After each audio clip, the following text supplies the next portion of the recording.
Previously on the Kings of Convenience, a robot thing approaches you. Hello and welcome to Megaton. How can I help you today? I have not seen desert wastes like these since I was back in my home country. I think I've seen this in Mad Max before. I believe the mayor would like to meet you. Come in. Oh, let's meet him. What do you all have come to Megaton for? Have you seen Robert Litchfield? We having a karaoke party up in the saloon. He up there right now. Yeah, you guys head over to the saloon, and Daniel, you burst in to see Robert Litchford on the stage singing. Well, I'm the type of guy. And then they basically do a bunch of stuff in the bar for ages and mess around in the bar, and then they notice Robert Litchford leaving. It seems that our opportunity has arisen. Let us go, my friend. Yeah, I'm following him. And I just wrap my arm around his waist, and I grab his one hand, and I put it over my shoulder, and I'm like, hello, Robert, and I start walking towards the city gate. My car's just over here, look. And you can see that there's a old 1950s style looking car. I was just heading over to my base to create a new portal. I can make a new one, and we can go straight back to Middleton. And you can see him just sort of swerve the car around like this and start driving literally towards the face of these mountains. Robert, I really need this job, and I don't have a job anymore. Can I sell my soul to you? I'll be your bitch. You want to be a lich bitch? That's right. Yeah, right. And then he snaps his fingers, and you can see just a portal open up beneath Jerry, and he just goes, and he's gone. Daniel and Pindunder, you're now sitting around this burning car, having seen Robert just escape on a mountain bike. Then they follow his tracks, and then those tracks lead to a base in some really up town, and then in that base there's a bunch of raiders, and they kill the raiders, and then they go down a hallway. You can hear some voices. It's Robert Litchford. I don't care about your goddamn game. Just shut up and get all these stupid miniatures off the table. I'm just gonna get both guns out and just stomp right in there. You see the map on the table ripple, and it starts to have this bizarre effect, like it's 3D, even though you know it's just a bit of paper. And he jumps into it, and you see him just disappear into this map, like it's some kind of portal to another world. And he just goes. You see the and storm right after Litchfoot and just dive into the map. Okay, yeah. I'm gonna shoot my way across the room, squealing with every step. Grab a gun, and then I'm gonna jump into the portal. You get pinged out into this bizarre world, and everything in this world is like badly drawn and really, really terribly written. And this bloke comes up to you and goes, "Well, hello, sires. Welcome to Mazes and Monsters. You will have a merry time here." And he looks like an outline of a man, and every time he moves, his outline is just like flickering and all fucking weird. And he gets out this like big sword, and he's just like, "I'm this noble knight, Sir Wicked Awesome of Town. How can I help y'all?" I'm just going to shoot him in the face. As you do so, he just disintegrates, and he's like, "What wicked magics is this? Oh, I've been felled by a demon."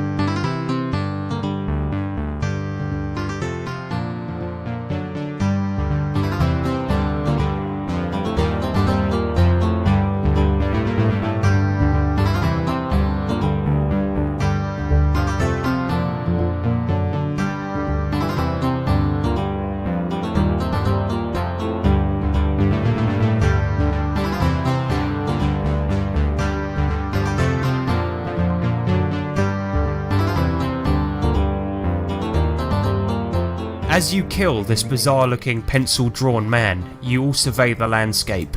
You're in a badly rendered grayscale pencil-drawn world. The ground beneath you has the word Grassy Hill written on it, although it appears to just be a flat white floor made of paper with a grey grid overlaid on it. On the floor in front of you is the sword belonging to Sir Wicked Awesome of Town, the man who Daniel just killed. The sword is the size of 2 men, the blade drips with deadly poison, and the crossguard appears to be 2 ever-flapping wings. Attached to the pommel, you can spy a label. I'd like to read the label. So Daniel reads the label, and on it you can see it is called the Homing Poison Omega Sword of the Apocalypse. And it does 8d12 poison damage and gives the user a +10 to fighting. I'll just put away the pistol and take the sword. And you also read on the other side of the label that it was originally sold for 5 gold pieces. Well, that sure seems to be a piece of quality weaponry. As you pick up the sword, you can see that down the grassy hill, which is actually just a completely flat road on this paper world, that it leads to a town down this hill that appears to be surrounded by trees and a big sort of wall, which again is just the word wall written on the floor. That's probably where Litchfield went, so I'm guessing I'm just gonna start limping towards the town. I will follow.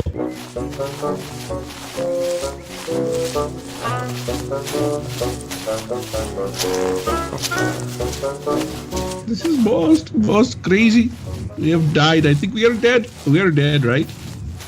I'm in way too much pain for me to be dead. So no, I think must be some kind of hallucination or something. I had some experience. A friend of mine had some experiences with LSD when I went to university, and he described to experience something quite like this. So, yeah, I think we just may have ingested something in that wasteland. Could be radiation poisoning, maybe. I don't know. LSD, very good. I thought for a moment you are going to tell me you're one of those guys that likes to choke himself while he masturbates.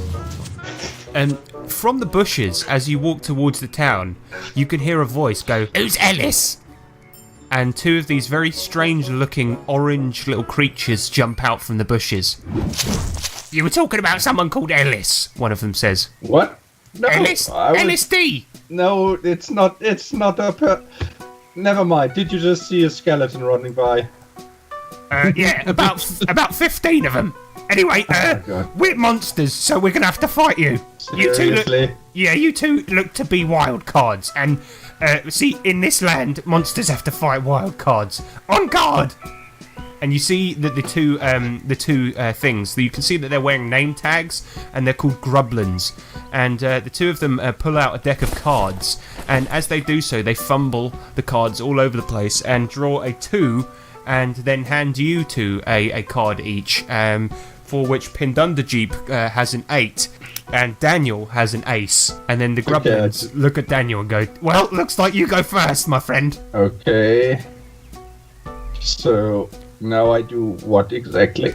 Well, that means that you get to attack. Okay, what if I don't want to attack? You can see the two of them looking nervously at each other, and they're like, "But it's the rules. You've got to attack." Okay. I'll just leave this here, and I drop the card to the floor. And I'm gonna get back to you for that at a later time. No! Yeah. No, come here! I'm just And you can see keep on walking. You can see both of them draw knives out of their pockets and start running at you. Come here! God damn it, I'm gonna draw the pistol and try to shoot them on the way to me. Give me a shooting roll, please. 5. That is 27 points of damage. As you fire the pistol, the bullet appears to stop in mid-air just before it hits the Grublin's face. And suddenly, Pindunderjeep and Daniel notice the fabric of the very world itself tearing as two men in suits step through a sort of portal and come out and talk to you guys, and they're like, "Seriously? A gun in a fantasy world? Who the f*** are you guys? We're the rules lawyers. My name's Jared, this is David, and yeah, you can't go around using a gun in a fantasy world. This is all out of whack.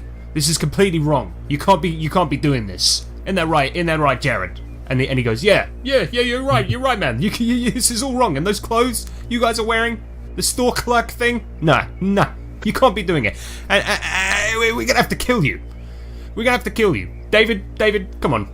Let's. They pull out guns. Yeah, in a completely contradictory manner. They pull out guns from their suits. Can I just try to talk to them and find some legal loophole to validate our existence in here? Well, obviously, we aren't natives to this, whatever this is. We were, well, I don't know, imported. Look, we were brought here by this guy, Litchfield, so if you have any problem, you should most likely talk to him. And there was no clear warning sign. There was no label in any way. We didn't sign an NDA or any form of user license agreements. So we absolutely cannot be held accountable for violating rules for a place we never wanted to go in the first place, which technically would be an abduction of some sort. Yeah, give me a persuasion roll, please, man. I would rather roll my law knowledge. Oh, yeah, go for it, yeah. So that would be a 6. David puts the gun back into the folds of his fat body. And he as he does so, he looks at you guys and he's just like, you know what? I guess you're right. But don't be going around using a gun, okay? Because if anything were to happen in this world that could upset the balance, you know, it says this is a carefully well-crafted world, okay? And it's very, very well written, okay? And if anything were to upset the balance, then everything could go awry, okay? Cool. Well, technically, since I've already used it, could we at least get this one? Okay, I was just asking them. As you say that, he pulls the gun back out and he cocks it. I didn't say anything. First up on the combat order is going to be the rules lawyers. So first up is going to be David, who shoots at Daniel, missing entirely. And next up is going to be Jared, who also misses his shot. And they both start arguing with each other, and Jared's like, seriously, David, what? I tried, okay? You idiot. Next up is going to be Pindunderjeep. I think in my little freakiness, I'm going to realize this might not be a real world, and maybe Pindunderjeep does fire for once, and it's like total of 3, which is a miss. I just shoot it into the dirt, and I'm like, oh, sorry. And then, as you do so, you see that you fire at Jared's legs, and he jumps up, his leather shoes almost getting hit by it. He goes, what? You've got one too? I swear it's not mine. I'm just borrowing it from him. And next up is going to be Daniel. What are you going to do? I'm just gonna charge them with the sword. That gives you a +10 to fighting rolls. And I'm just gonna wail and scream at him. You want to go by your rules? Huh? You want to go by your rules? Here, have a taste of your rules! And I'm just gonna whack him. 44 points of damage. Poison damage. For the brief moment that he is alive, David is poisoned. You split him in half, and as you do so, he falls to the ground in 2 halves like 2 big gigantic flanks of meat. And you see Jared next to him just see these 2 bits of David's flap to the floor. And he just goes, well. What the hell? Oh, man. Daniel, again, with the ace. Well, I turn towards Jared, sprayed with David's blood, and I'm like, well, the rules seem to be working rather nice. Wouldn't you agree? And then I whack him. 69 points of poison damage. As you cut this guy in half, you chop him through the abdomen, and as you do so, he goes, that sword is extremely broken. But you don't understand what you've done. By killing us, the laws of this world will no longer apply.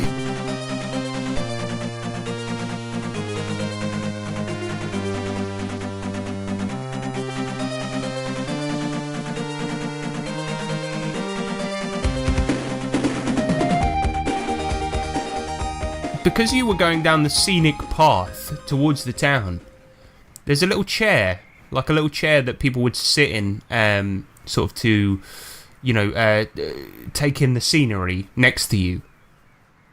And it begins to talk. Would you like to take a rest? Do you want to sit on my face? What? Actually, seeing that David got split in half, I think I'm just going to throw my gun up in the air, turn around, and just run away. And I'll just, the whole time I'm running away, I'll just be screaming, sorry! As this bench starts talking, you see Pindunderjeep just run towards this town. And Pindunderjeep, what you notice is that the town is called Wildcardia. But for now, we'll stick with Daniel and this chair. I raise the sword and like, please tell me you're not also going to attack me because I've had a kind of a rough day. And I would like to No. go on shopping things or people.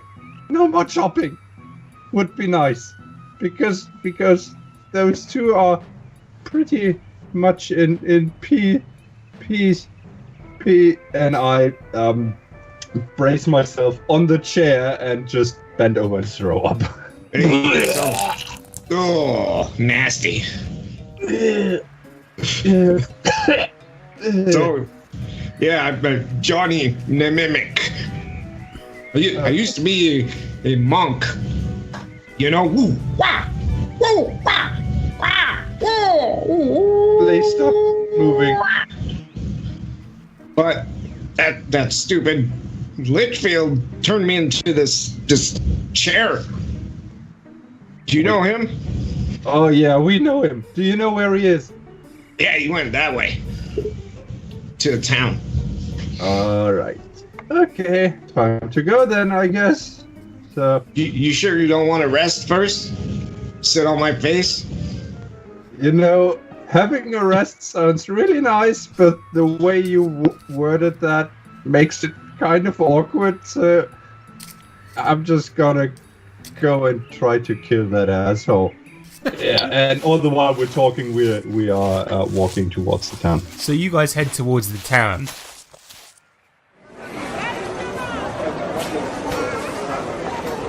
As you head towards it though, Pindunderjeep, you are already at the entrance of Wildcardia.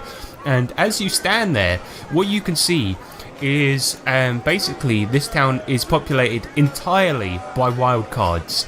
And that every single hero there has a sword that looks like the one that Daniel picked up. And every single hero wears a suit of armor that is absolutely gigantic and looks utterly ridiculous and is just completely colourful and massive. And it's basically a medieval looking town, and a really badly drawn medieval looking town made by somebody with a child's understanding of what a feudal town square would look like. In the centre of it is a statue of a teenage boy in a jumper that looks much too large for him, and the plaque on the statue says Owen Lean. The town is completely rammed with all of these adventurers, and each one is more ridiculous looking than the last, and all of the gear that they're holding makes it look like they should barely be able to stand, and most of them are gathered around pretty much 3 different places. There's a quest board in the centre of the town, a pub called Wolverines, and a store called General Store. And outside the front of General Store, you can see an army man with a buzz haircut, and he's wearing some camo pants. And as you stand there, he sort of looks over at you and he goes, well, howdy there, man. Hello, my friend. That is quite a store you have. Would you mind if I take a look around? Well, of course, man. As we walk inside, I'll be like, so what is this place that we are at right now? I am not familiar with these lands. Well, this is Maze of the Monsters, fool. Come in anyway, nice to meet you. And he extends a hand to you and he's like, and he goes, my name's General Store. I used to serve in the army. So is Store your last name and General is your rank? Exactly. You can see why I opened the store. Anyway, I got loads and loads of items in here. You want me to call you Mr. Store or General? Just Mr. Store will do fine. Come in, come in. What kind of items do you have for sale in your store, Mr. Store? You wouldn't believe the amount of cool items I got. So he shows you around the store, and he's got the best items you've ever seen in your life. And I'm gonna read some out to you. I should mention that on the rules lawyers, Daniel found 100 gold pieces. First of all, he shows you an item, some roller skates. And he goes, oh man, these are awesome. And he hands them to you.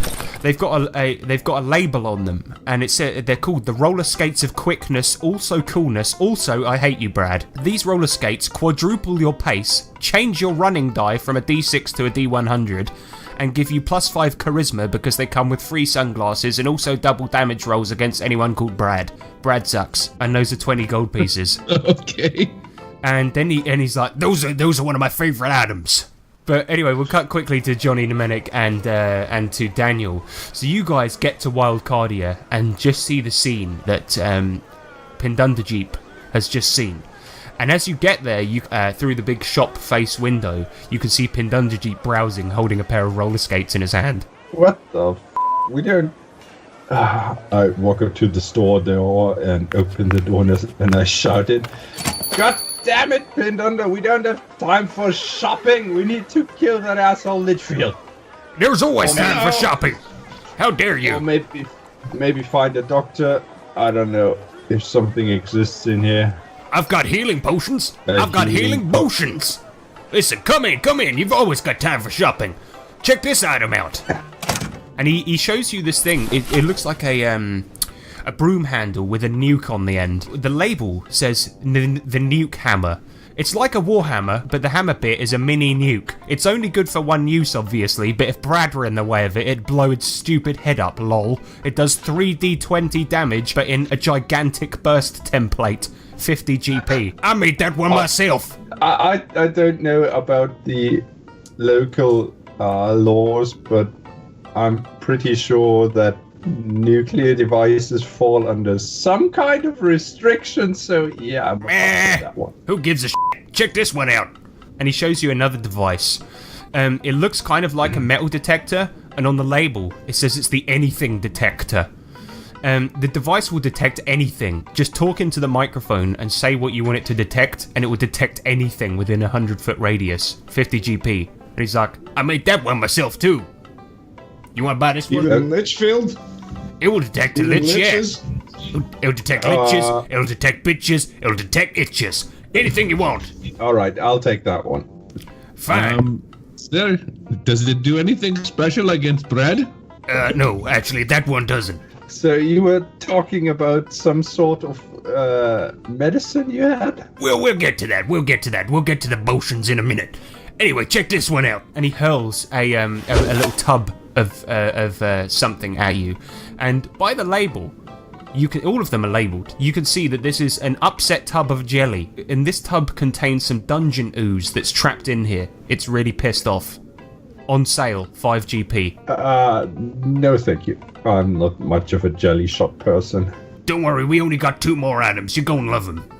This next one's really cool. And you can see that there's a cape on a stand, and the label says that it's a super rad cape.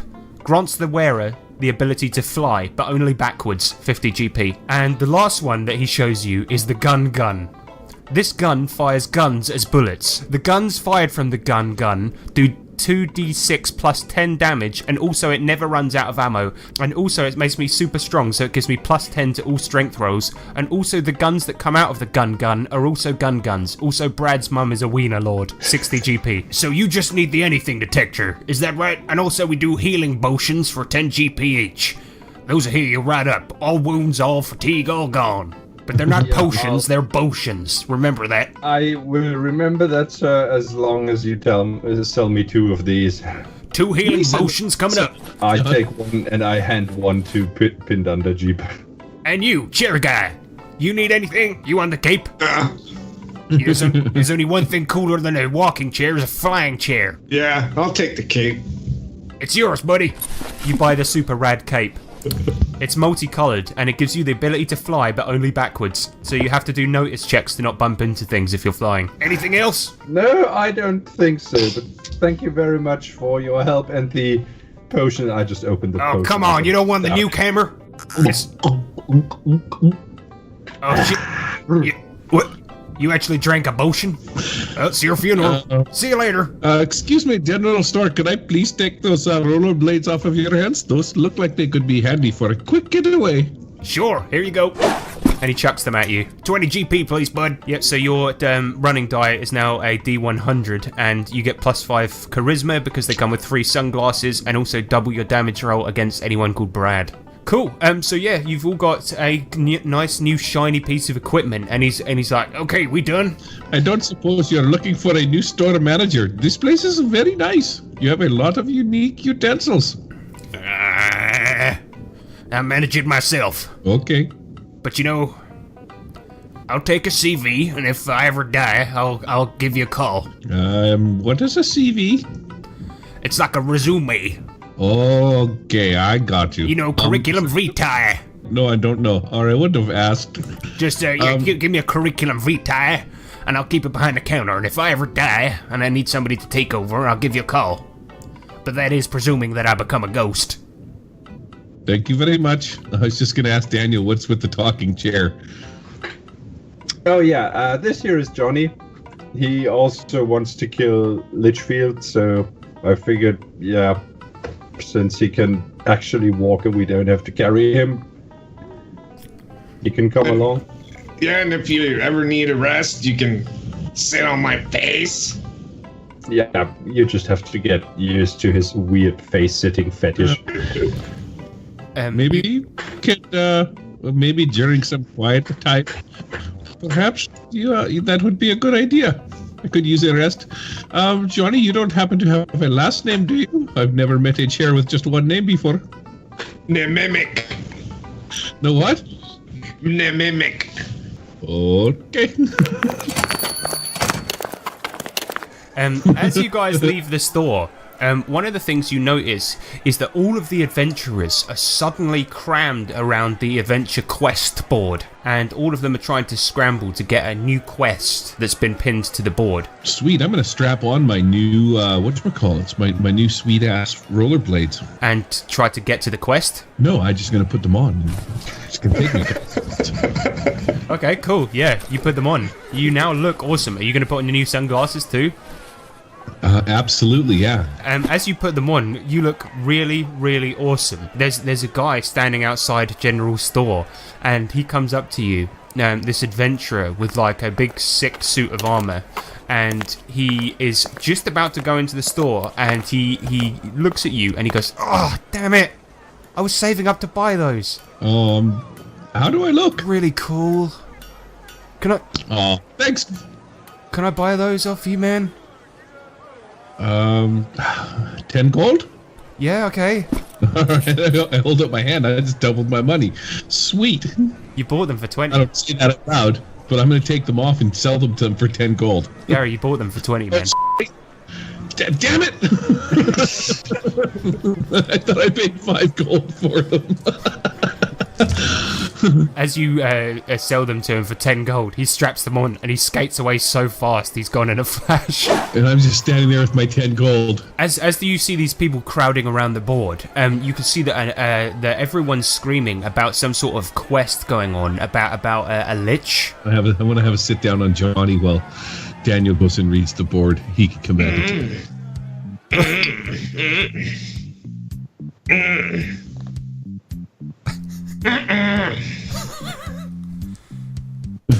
Is that my cue to stand up? No, it's supposed to feel good. Vibration.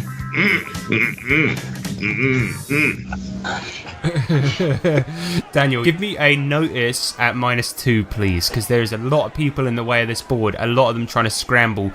People are grabbing this bit of paper.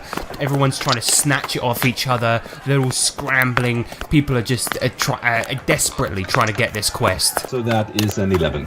You notice that the quest written down on the bit of paper, all capitals, typed up using a typewriter, says, "Really bad lich on the loose. Please help. Regards, Mayor Werebear, 10,000 GP reward." And it gives an address of this guy's mansion. I memorize the address and I go back to my compatriots and I'm like, alright guys, I know where to go. So, yeah. And I'm wearing the cape so I can fly myself and Pindunderjeep all the way to the quest place. You can fly Daniel as well if you want to all stack up.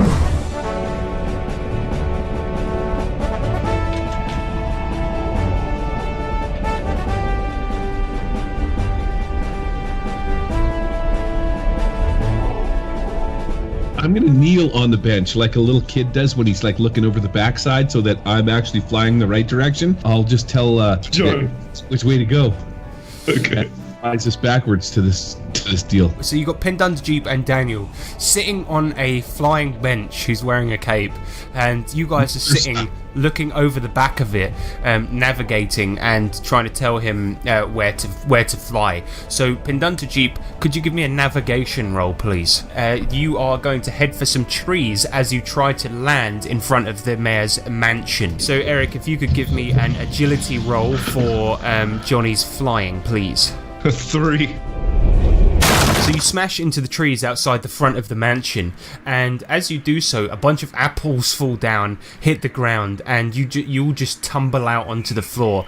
And when you do so, the door to this magnificently badly drawn mansion opens up, and out of it comes, again, a badly drawn bear wearing a crown and a mayoral chain. And you can see that this mansion has a big plaque on the front that says Mayor Werebear. And he comes out and he greets you and he's like, Hello, who hath disturbeth my tree? Technically, I guess that would be Johnny, and I point towards the bench. I agree. When you throw a bench at a man's tree, you do not blame the bench, you blame the thrower, surely. We didn't throw it, it can fly. Good one. You don't just put a cape on a bench and then say that it can fly. Come on, I wasn't born yesterday. I said I'm not moving. okay, so you're just going to remain still. Yes, to make him look like fools with their story. Why do you come to my manse and spin tall tales of benches flying? Do you not know that I'm a mayor? It says so on the plaque that you are the mayor, yes. And we got your address from this quest that you posted. Ah, yes. There's a really bad lich on the loose. I mean, there's about 50 liches a day in this town, but there's a really bad one currently. Yeah, that one named Robert, right? Ah! Yeah. Okay, The mere so, mention of his name strikes fear into the hearts of bears. Yes. Yeah, I just wanted to be sure that we're talking about the right lich, because yeah, we want that motherfucker dead. Yes, and don't use bad language around here. Sorry. I'm only a child. I don't suppose you know who Brad is, do you? Brad, that guy, I hate him so much. Look, I'm starting to like you guys. Do you want to come in? Yeah, sure, why not? Then you must accept the quest. And you see him pull out two buttons. One says accept and one says decline. Sure, and I press the accept button. Good. Then come in. Come in. You go to Mayor Werebear's office. So the reason that there's such a high reward for this is that Robert Litchford stole my most prized possession. Something that I treasure dearly. Something that my wife, God rest her horrible, horrible soul, gave me before she died after I killed her mercilessly. Okay. Go on. A gun. Because as we both know, guns are very plentiful in this very well-written world. Yeah, we kind of noticed. So, now you've accepted the quest, I need to tell you where he is. He's gone to a place... Look, the quest is going to be very easy indeed. Know that. It will be extremely easy. So easy. It's going to be easy. You're not going to die or anything. He opens the curtains to his back garden and he points to a mountain in the distance. And he goes, See that big mountain with the skull and the fire coming out of it and all of that? And the big Yes. sign saying the really bad dungeon of death? Yes. He might have gone there. So, the fire-breathing chasm of the dungeon of death is where this really easy quest is going to be. So easy. Yeah. And Sure. he might have paid a visit to the shop and got the Guitar of Quickness. The what of what? The Guitar of Quickness, it allows a user to attack 15 times a turn. You accepted the quest, so, I mean, what are you gonna do? Don't worry about a thing. I will distinguish the fire of his life with a single blow.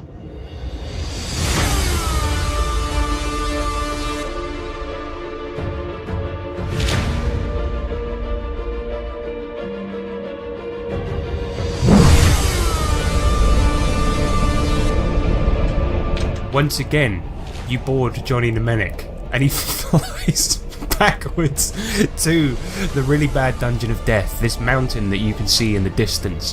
What you can see is that obviously a big gigantic skull has been carved into the side of the mountain, making it look extremely scary. And every so often the mouth opens and the eyes spew gouts of flames out of it. How would you like to proceed? In the mouth hole? Yeah, let's fly right through the mouth hole.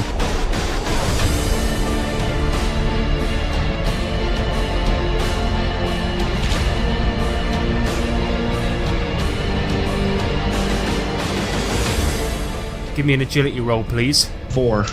You fly into the entrance, and as you fly in, you can see that there's about 20 cannons pointed at you in all different directions.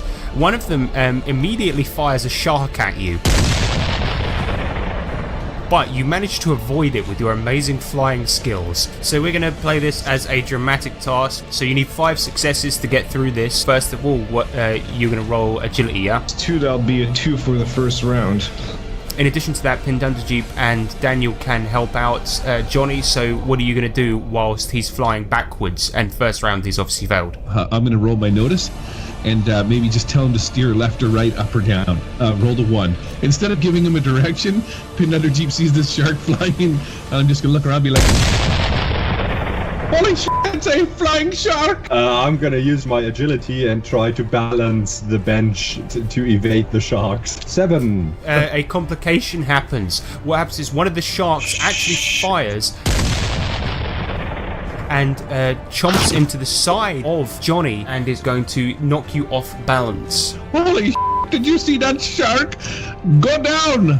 I rolled a 7. I'm gonna use the sword and to just use it like a baseball bat and bat away sharks that get too close. Nope. Still no success for the second round. So next round got the King of Hearts, so you're back to rolling at a -2. The shark unlatches from the side and you continue to fly straight, but the haze of shark fire is still coming towards you. So first up, Daniel, what is he going to do? So I'm just gonna keep on swatting sharks away that get a bit too close. 5, yeah. And what about Pindunderjeep? What's he going to be doing? I see the sword get drawn out, the one that split people in half, and I like sort of quickly recoil to the one side of this chair, and I'm like, put that crazy thing away, you're going to kill somebody. And then I'm going to look around, quickly yell a direction, and I failed completely. I rolled a frickin' 3. Quick, go down, more down. Okay, so you got a +1, Johnny, so let's see what you can do, man. No, I missed again. 2. So you're continuing towards this haze of shark fire. Daniel, what's he going to do? Since I just remembered that the sword actually gives me a bonus to bloody fighting, yeah, I'm gonna use it to actually kill sharks. That is a 10. Pindunderjeep, what's he gonna do, man? Now that I'm covered in shark guts, I'm gonna peel away the blood and the guts and maybe the tooth bits that are all over me, and try and once again make a successful frickin' navigation roll to help us out of this horrible situation that we're in, while dodging a madman who's like feet from me wielding a sword. I rolled the 7, so that is 1 success. Maybe we should be going up. So I got +1 to that roll. 5. That's 1 success so far. 7 of hearts for the final round of the dramatic task. Can you get 4 successes? Yeah, more slicing and dicing of the sharks. 18 +4.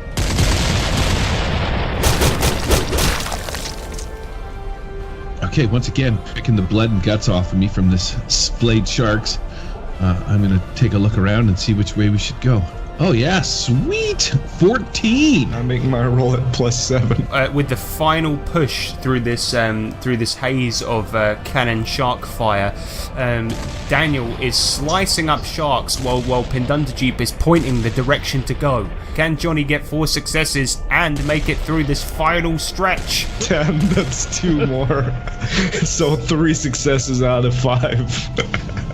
As you're just about to go past the cannons, a last fire of them just fires off 5 sharks. They fly towards Daniel, and he just gets torn in half. Sharknado! His upper body just absolutely decimated by shark fire, only his legs left sitting on the bench.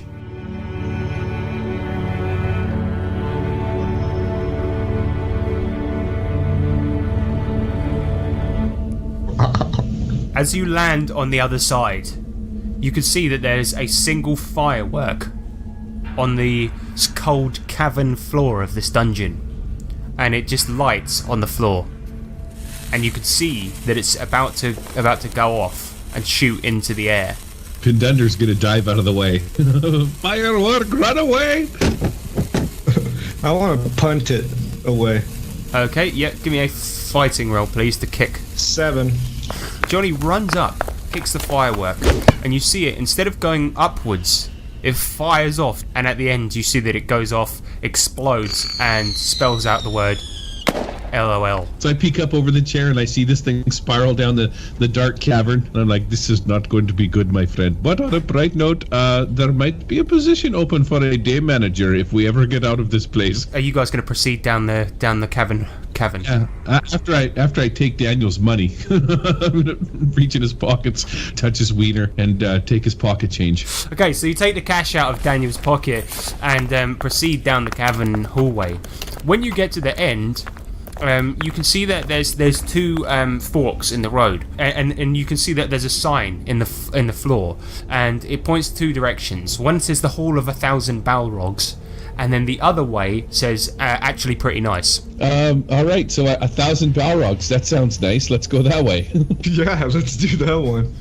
I don't know what a Balrog is, so I'm just assuming that it's something nice. Okay, so you proceed down the hallway. When you get about halfway down, you can see that there's sort of a battered, bruised prisoner who's quite clearly tried to take on this quest by himself, lying on the floor. Excuse me, sir. What the? Oh my god, guys, dude, you've got to get me out of here, please. I don't really have anything on me, but when we get back to town, I left my sword and my armor back there. I can pay you. Just get me out of here, please. We're not going through the gauntlet of sharks again. Tough luck. What the? We want to go through this comfy hallway of ballers and rugs. This is the way we have decided to go. Pindunderjeep, Johnny, and Grungle are now standing in the hallway. Do you want to proceed towards the Hall of 1,000 Balrogs? Mm-hmm. Yep. We'll just stand up. I'll help Grungle up, and we'll just follow Grungle. Lead the way, my friend. You have been here before, so I'm sure that you know the directions that will take us to where we are needing to go. We got you back. Yeah, well, technically, why the is there a talking bench? That's... I mean, no offense. You're racist. You guys head down the hallway and you get to a gigantic room. So massive that it literally wouldn't fit in the mountain that you just saw. But once you're in there, you can see 1,000 Balrogs. And they start charging at you. What do you do? Well, I turn into a mundane bench, minding my own business in the corner. Yes, as you do so, you can see that they ignore Johnny completely and just charge at Pindunder and Grungle. Can I dive on top of Johnny and pretend to be like a bum sitting on a park or sleeping on a park bench? Nobody disturbs them. Of course you can. Give me a stealth roll, please. I rolled a 4. The Balrogs immediately realise that you wouldn't make a very nice meal because you look like a smelly bum sitting on a really gross-looking park bench, and they immediately go for Grungle. And as they do so, they get up to him and they start attacking him. But as they do so, all of their limbs just start going through him and not actually hitting him. And then you can hear a voice echoing throughout the chamber, and you can hear, God damn it! Looks like somebody forgot to stat these things. Well, I guess you might as well just walk through and come to the final boss chamber then. As he says this, you can see on the other side of the room a set of massive stone stairs leading to a gigantic set of double doors. I hate this world, man. Why did you have to make me come here? None of this stupid shit makes sense. Come on, come through. Let's do the final boss. I'm gonna hop off the bench and I'll push the doors open valiantly and bravely. This will probably be the only time during this entire session you'll hear me say those two words together. What you can see is a stage that Robert has set up, and some fireworks go off at the front, and he plays a chord on his new guitar, the Guitar of Quickness. Robert Litchford in the house, motherfucker! Yeah! Oh, yeah! Final boss encounter, motherfucker! Put your hands up, yeah! It's quite an amazing scene. He's wearing a new jacket that he appears to have as well, leather. He looks quite the part because he's also a skeleton. So this, as a sort of metal icon, he looks pretty rad. And he's like, Yeah, I just wanted to do like a cool final boss scene. I have to say, as a dungeon, this place kind of sucks though. It's only like 2 rooms. I wanted to do like a cool final showdown, but this is the best I could really do. Should we do the fight? Trouble is, ain't none of y'all gonna win. I already killed one of you guys, right? Where's that Daniel guy? Is that him? and he points over at Grungle. Did I mess him up really that bad? Daniel was eaten by the shark. The shark. Oh man, that's funny. You know, No, it's not, you f***ing asshole. 4 of my friends got eaten. When you're hopping through worlds and stuff like this, you know you can never win. Cause eventually you're gonna get to a world that's so broken, so messed up, and you can get an item that allows you to attack 15 times in one turn. Or jetpack, and he turns around showing he's wearing a jetpack. where you can fly so fast you can't even be seen. Or the sunglasses that means the headshots don't affect you. And he puts on a pair of sunglasses, and he's like, And I'm a lich for sake. You can't hurt me. You ain't gonna win. You followed me through all these worlds. I ain't gonna send you home. In fact, the truth of the matter is I can't. I think you should know by now that I need some kind of media to like do the spell. I can only go into books, movies, TV, even a play, but I can't just send you home.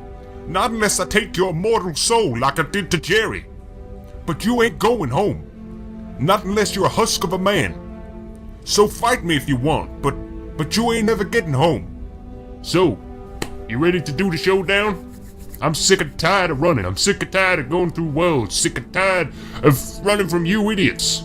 So let's do this, shall we? Okay, I have had enough of your foolishness. alright, so first up is going to be Grungle, the king. I'm gonna throw the bench at him. And while I'm being thrown, I'm gonna use my fly ability for more damage. 4. What the hell? 17 points of damage. Robert Litchford is quite clearly shaken by this. You smash this bench right into his chest as Johnny also uses his fly ability to enhance the damage. Who throws a bench? Why do you bring a bench to a guitar fight? So next up is going to be Johnny. What are you going to do? Alright, time to use some kung fu on this lich. 5. Johnny does this amazing kung fu kick, spinning around, pirouetting. So next up is going to be Robert Litchford. He uses a spell on Johnny. He uses the bolt power on him. 17 damage. Shaken and 2 wounds. This spell comes out of Robert's face, and he just burps it out, and he goes, Take that, you stupid bench. Who the hell are you anyway? Johnny! Oh! Oh, right, I remember you. Yeah, I turned you into a bench. That was funny. next up is going to be Pindunderjeep. What do you want to do, man? Excuse me, Robert, if you're already dead, is it technically possible to kill you 2 times? Why would I give that away? Okay, never mind. I just charge him and try and grab his guitar. Give me a strength roll, please, to try and grapple this guitar away from him. I'll roll strength for him. 11 total. Okay, yeah, you grab it off him. You have now got the Guitar of Quickness. This means that you can attack 15 times on your turn. Oh, dang it. Give me that back. Next up is going to be Pindunderjeep. Yeah, it is. So I'm not. Being that I'm a pacifist and I'm rather upset. I'm just gonna try and slap him, except not in the face because I know he's got the glasses of headshot protection. So You got a hit with a raise and a hit. 28 on the first one, a 5 on the second one. Pindunderjeep runs in, starts slapping Robert like absolute crazy. It is unbelievable because you accidentally slap him so hard that you just start slapping bones away from him. Ribs start coming off, things like this, and you have done successfully 2 wounds to Robert Litchford with a slap. And he looks down at his body and he goes, I ain't even mad. That was pretty good. I'll give you that one. Please, can I have my guitar back, man? Next up is going to be Robert Litchford, and he is going to use an ability called Death Touch. And he's like, I'm sorry, man, I gotta do this. And he pokes you. But unfortunately for him, it doesn't do anything. It's like, For God's sake, I was never good at that. I was never good at that ability. I don't know why I tried to use it now. Back in lich school, they always used to bully me. Every time I tried to use Death Touch, it never went right. Well, bye. and he tries to run out of the room. He rolls a 1 on his running die, so he just gets to the door and he's like, This is going really badly. Right, okay, can we get a do-over? We'll get like I'll rest up, you rest up, we'll come back with our best weapons, we'll get like a do-over. Sore loser. Oh no, it's just, I got like a headache. yeah, so next up is going to be Grungle. Cool, I'm gonna charge him and just try to tackle him. Okay, yep, go for it, man, give me a fighting roll. That's a 10. So you knock him to the floor, and he goes down, and he's like, Will you get off me? so next up is going to be Johnny. What do? You can see Grungle grappling with him on the floor, and they're now prone, both of them. I want to grapple him so he stays on the ground. All right, give me a fighting roll then, please, mate. 8. He does not beat 8, so he actually is now grappled by both of you. He's like, and you can see that he starts to cry. No tears come out, but you see some dust and spiders sort of come out of his eyes, and he's like, Oh man, will you get off me? Keep crying, Robert. Hey, look, I ain't done nothing to you guys. You turned me into a bench. You killed 4 of my friends and left me to rot in a cell, so yeah, you. Well, okay, maybe I did do some of the YouTube, but Pindunderjeep, I ain't done nothing to you, man. You took me away from my store, have portaled me through many worlds, and almost forced me to kill some people 2 times. Oh, come on! Ain't you all got no sense of humor? And I do believe that you almost drove us into a wall at a very quick pace. That was just a laugh. It was a joke between friends. Come on, let me go. okay, next is going to be Pindunderjeep. 15 more attacks. This time, seeing how he's held down, do I get any kind of bonuses to this? Because I'm just going to come over and start jumping up and down on him. Plus 2, he's prone. No, stop. You don't understand what you're...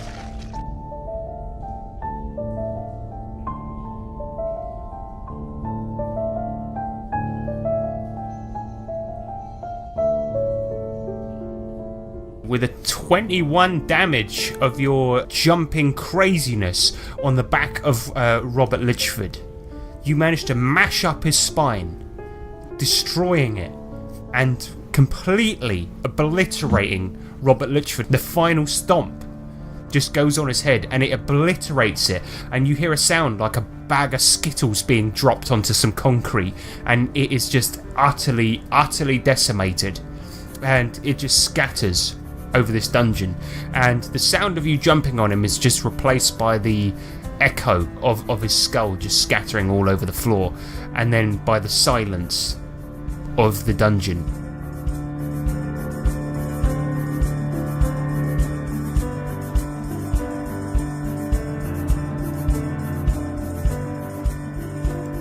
And at this point, Pindunder realizes that he's trapped in the weirdest and most bizarre place that he's ever been. A world created by somebody who was themselves a fictional character from a weird world. It just sinks in, and now you are trapped in a world with a talking chair who flies backwards, man who is a badly drawn, severely beaten stereotype from a dungeon that you had to delve into. Realizing that he's killed his first spirit, he's taken the life of his first victim ever, Pindunderjeep realizes there's no escape. He's broken and he's beaten, and he spends the rest of his days atop a lone mountain like some kind of philosophical guru. How about Johnny? What does he do for the rest of his days? The one person that could have turned him back into a human is now dead. I started a dojo and I teach kung fu. And you become known as the only chair to have a kung fu dojo, and as a result it becomes extremely popular, mainly because people want to pay just to see a chair do kung fu. And how about Grungle, the most important character of all? How does he spend the rest of his days? He goes out, he recruits some new followers, and he creates a new adventuring party, and he lives happily ever after for about 3 years when they walk into the dungeon of absolute certain death and find out, yeah, that one is really a serious dungeon, and they die horribly all to flame traps. Eventually, the DM of this world does stat the Balrogs. The end.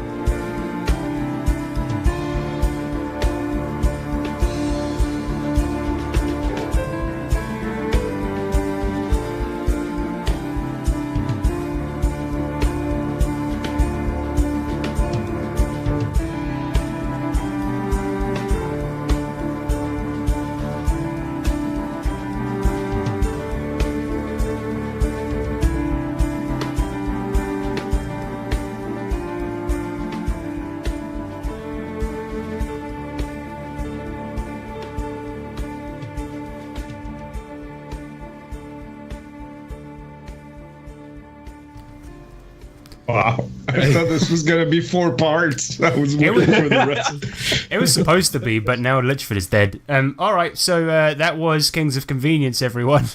I hope you enjoyed it. It didn't end quite how I was suspected, but there we go. Well done, Harrison. Well done. Yeah, thanks, guys. I'm glad you enjoyed it, and it's a shame that Daniel died there. I thought that at least 2 of the actual Kings of Convenience would be left at the end, but we only had Pindunderjeep and a chair and a random dude. So, yeah, that was fun.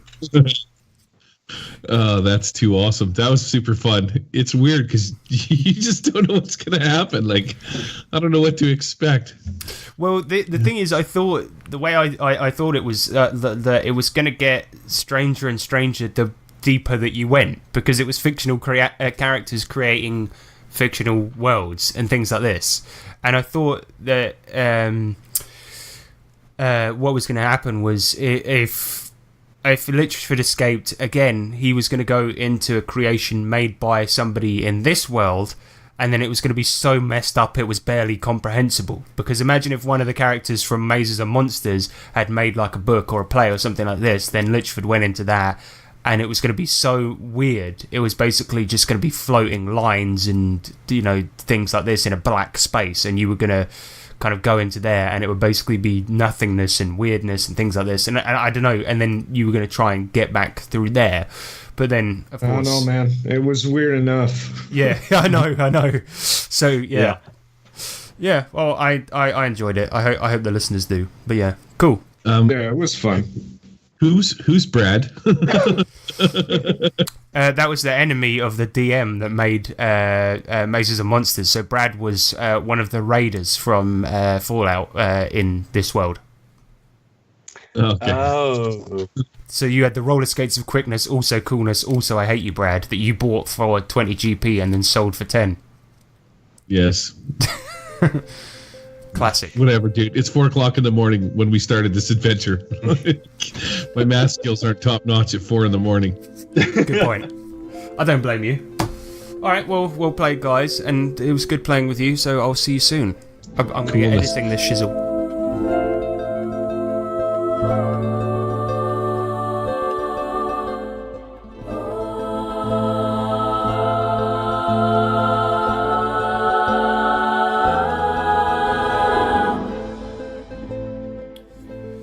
Hello everyone, I just wanted to come in at the end here. It's your boy Harrison, your DM. yeah, can't get that wrong, can I? It's GM for Savage Worlds. I'm more of a Dungeons and Dragons guy myself. I'm not actually a big fan of Savage Worlds. No, I can't say that. I do take that back. I just wanted to come in at the end here and just say a big, sincere, 100% bottom of my heart thank you for everyone that listened to this little mini series. I know it was supposed to be 4 episodes and instead of 3, but you see what happened at the end there. And yeah, the reason I wanted to say thank you was because I wanted to thank people for their patience in waiting for this episode to come out, because I know that it ended up taking a lot longer to come out than it should have, and there were various reasons for that and blah blah blah. Doesn't matter. Anyway, the point is thank you very much for being patient and for waiting for it to come out, because I get that it's bloody annoying when you're in the midst of a story and you know, you're waiting for the next part and it's not out. I get that, and yeah, so I want to say sorry for that, and I want to say thanks for being patient with it. And second of all, I wanted to say big thanks for all the people that were giving really nice comments about it, because I work immensely hard on these episodes. They're really not easy to put together, you know, because I obviously put together all of the campaign. Yes, that I do actually put together the campaign, despite the fact it seems like I just farted it out and made up as I went along. I did actually note stuff down and things like this. And yeah, then I edited it and put all the sound effects together and the music and stuff like this. I even made some tracks for the music as well, and things like this. And so it's a very, very difficult process to do. So when people came onto G Plus and Facebook and things like this, and people shared it and said really nice things, it genuinely meant a hell of a lot to me. So yeah, thank you very, very much. And if anybody wants to continue sharing it and, like, you know, say it's well good and like tell your mum and all of that stuff, then you're more than welcome to carry on doing it. But yeah, just wanted to say a big thanks to all the people that were really supportive of it and stuff like that. So yeah, cheers. Thank you so much for being there, and thank you so much for making me feel as if all the hard work I put in was worthwhile, because each one of these episodes took me a very, very long time to put together. So I really appreciate all of your support. Yeah, cheers. Thank you very much, and stay classy, alright? Above all else. Love you guys. Goodbye.